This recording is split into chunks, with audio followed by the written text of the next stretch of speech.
Chapter 8: Spells and Language.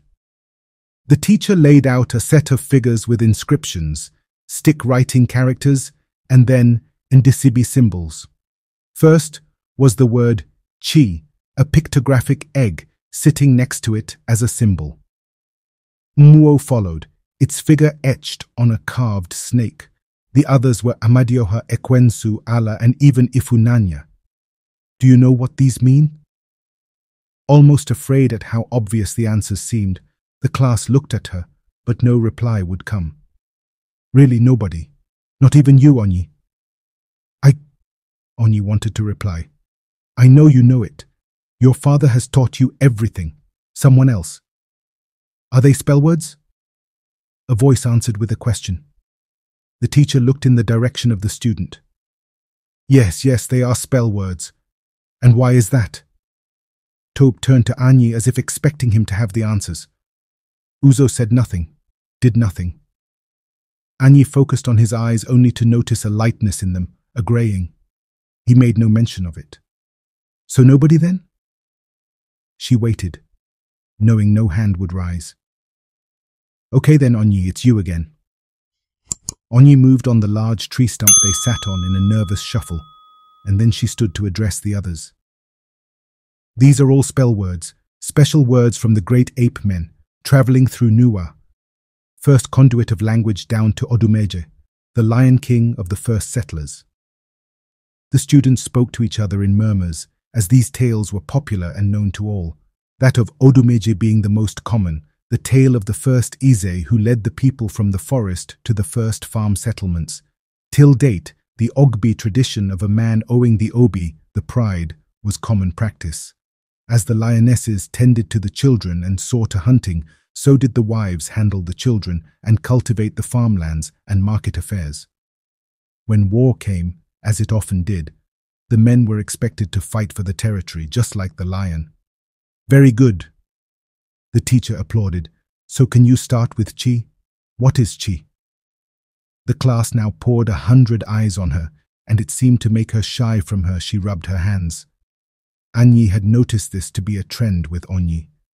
With just him and the boys, she was loud, militant even.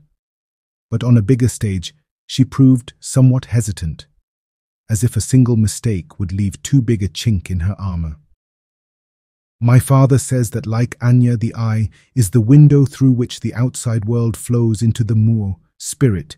Chi is the window through which Ako, information, flows into the Mmu, spirit. But where is the information flowing from? The air, a boy asked. Yes, I have always wondered too. What were the great ape men talking about? Why should we believe them? Another followed. Keep quiet while a more intelligent student is speaking. The teacher shouted, and the students laughed.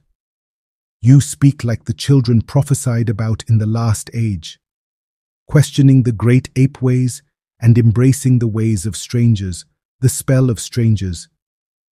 Do you think that it is you, thinking all your thoughts, that the great artist is truly the owner of their work?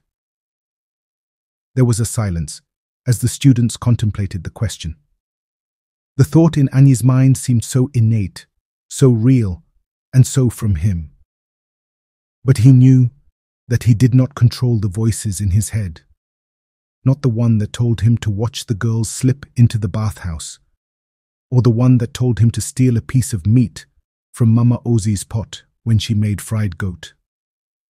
There were also better thoughts, like when he helped stray dogs find their way home or wounded animals that would not make for a meal. Onyenkuzi, Anyi drew the teacher's attention.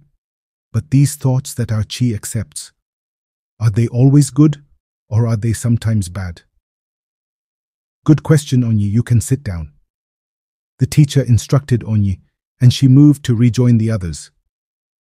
Amadioha, master knowledge of the people, is good and evil, as people are good and evil. There cannot be light without darkness, stars without the night sky, life without death, and growth without decay. She saw the twisting on their faces. There can be no choice if there are no options. Do you understand? They nodded slowly with confused heads. We may choose the right path, the good way of Amadioha, the path of Ofor, truth. Or we may choose otherwise. It is what we accept from our chi that we become. As the saying goes, onye kyu, chi ya ekwe. What you will, your chi wills too. This is very confusing. Toby scratched his head in confusion.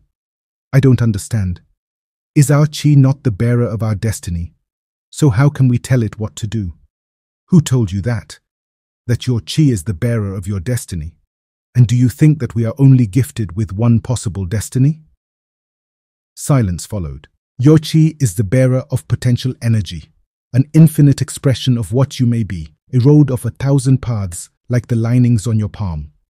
The students looked at their hands and the lines interestingly named after the stick writing, Akala, Aka. Written in your palms are 1,000 stories, but it is you that will pick the one you live out. Some have been written down for the path of evil, others the path of good. The question is, which path will you go down? More silence passed as the students contemplated the weight of the words being laid down on them.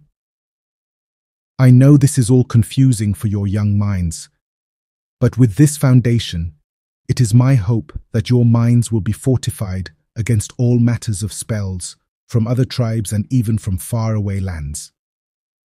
At the mention of faraway lands, Anyi found himself in a trance, a quick flash of blue eyes staring at him and a snake biting at his heel. He forced himself back into the lesson. These spell words come together to bind your mind in the Ogbi way. It is by knowing what we call God and what ways are our ways that you become Ogbi, not by simply slipping out of your mother's belly and eating off the soil the ancestors prepared before you. Ana eme Ogbi eme, adahi abu Ogbi abu. She paused, a flash of sadness flashing past her deep yellow eyes. We already hear rumors of a great spell taking over other tribes. They speak of a Yahweh, a Xrist. Our returning Amaosus that have interacted with these strange priests report that their ways are much like the Mohammedan spell that grips the Isiani northern borns of the Ausa tribe. Anyi had seen the Ausa men but never a woman. Most in Eka Kingdom shared the same experience. It was usual for the men to come through cities and villages with their herds of cow and cattle.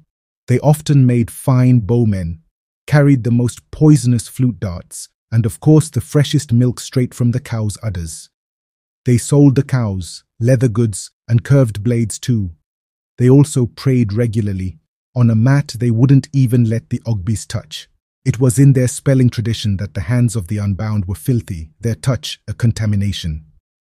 Anyi found their ways strange, but then he imagined they would find the Ogbi way of Odinala strange too. The teacher went on to explain how important the spell words were to what it meant to be Ogbi. She talked at length about the language they spoke and how it was a sort of source code to unlock the ways of the great ape men. The students followed, or at least they tried to. In the end, they were given a word to decipher, Echiche. Anyi could already see Onyi lining up her answer as she spoke to herself.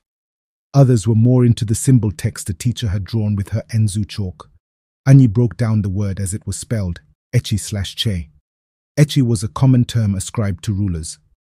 Echi Ochichi was Ogbi for ascending a throne. Ndi Echi was the term used to refer to a group of rulers. The idea was that only one who had manifested positive energy through their chi was fit to be a ruler. Eche, derived from uche, mind, was a common word that meant to think.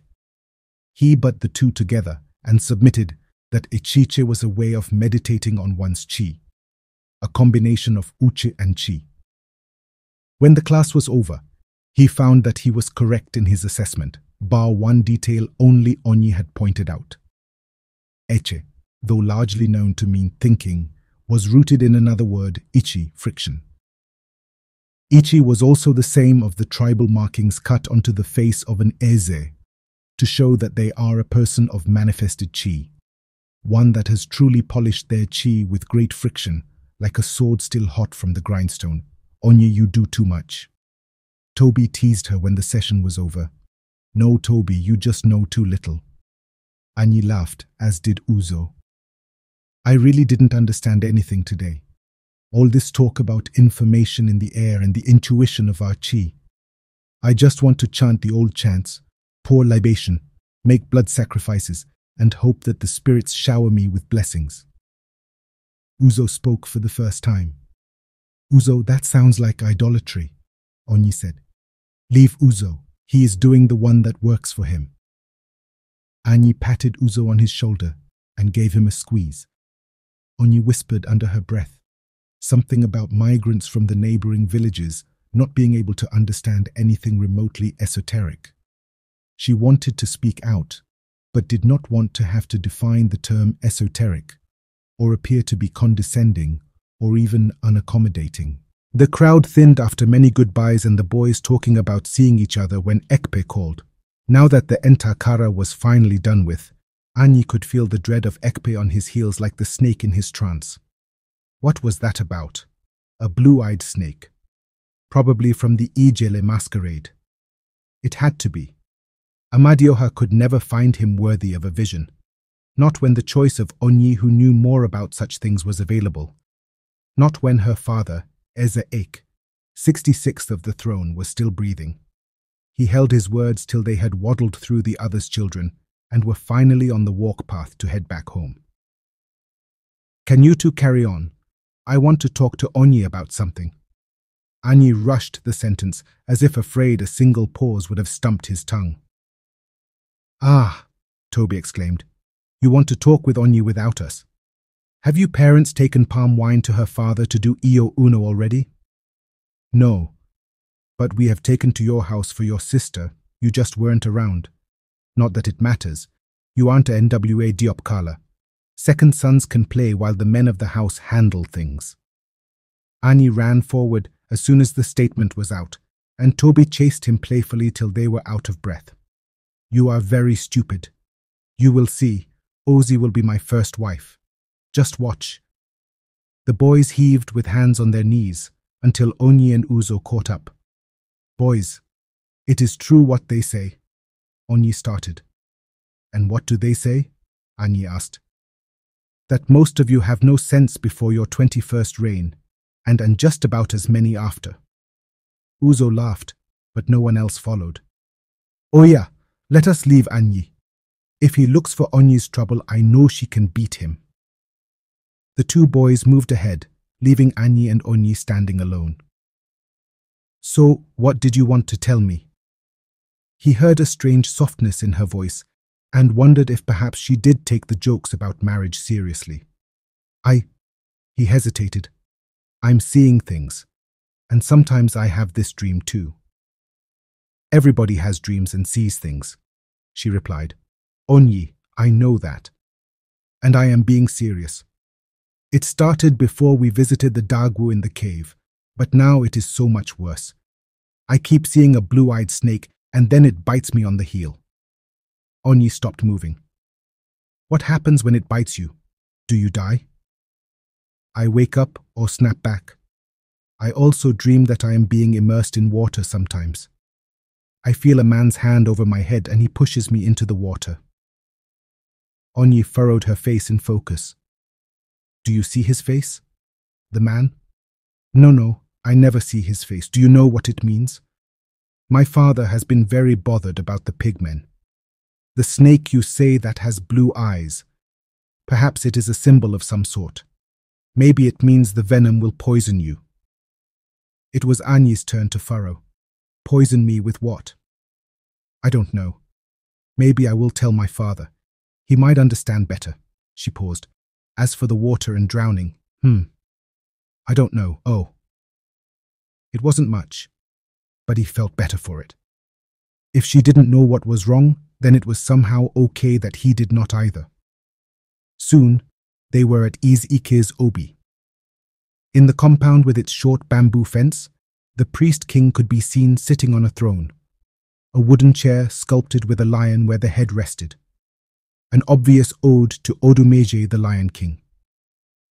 There were other men with him, 2 Amaozu from the red robes they wore, an Ogbuagu with his leopard head helmet, and 1 pigman with a little boy.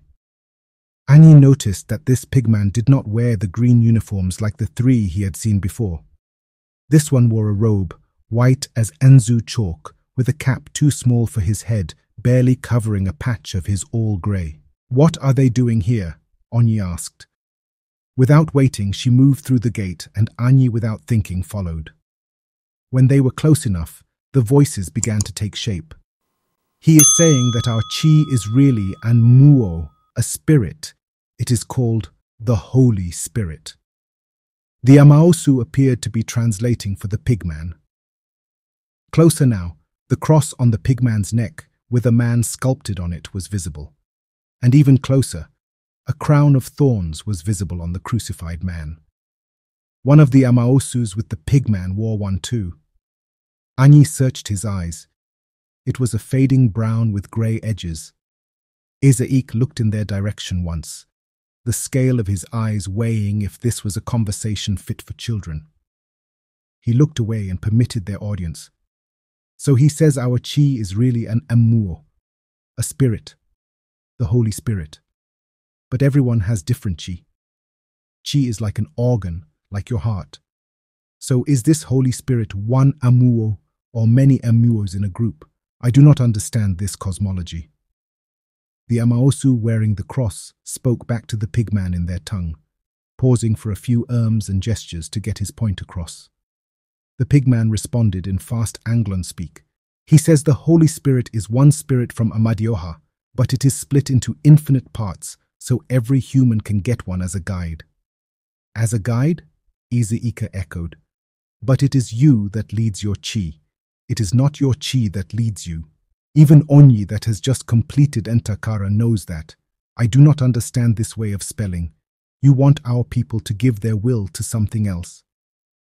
In the way of jurist, we will get knowledge to make guns, build engines, maybe one day even land on the moon. I have already learned a great many things from them, more than I ever learned serving with any Dibia priest here. Easy Iki, you can be the leader that takes us into the future, a new age." Ezeika was quiet, his face twisted and lined with concentration. "Our forefathers casted metal long before the pigmen and their Ixrist. I also have it under good authority that our brothers in Ithopina use Ixrist way in spelling. Or has your master not told you that the Ixrist he speaks of is not Anglon, doesn't speak Anglon, and never visited Anglon?" The Amaosu turned to the pigman, who Anyi was now sure was a priest. "The pigman comes from a place of warring gods. They speak of abominations like father gods that devour their sons for fear of replacement. They leave their old to die in the cold and say that only glory in death can bring a man honor. I know a little bit about their pre-Ixrist ways. They are by nature conquerors. They do not come with this spell to bind us in harmony. They are the kind of people to pollute an entire river instead of taking only the fish they need. You must be careful, Amaosu. Very careful. A dagger, even if forged in gold and wrapped in silk, will kill you all the same. Let us just set up a church, a spelling school. It will be hosted inside Ajo Ophir, the abominable land, removed from the town." The Amaosu paused. "It will not hurt to learn new things, new ways." Anya's eyes followed Ezeika's gaze and shifted to the boy who was no taller than the pigman's waist. Like the other Amaosu and Ogbuagu, he had said nothing so far. He looked up to Ezeike, and in his eyes the ice of blue shone like a lamp hung ablaze in his head. "Let me think about it." Ezeike sighed, his worry not hidden from his eyes.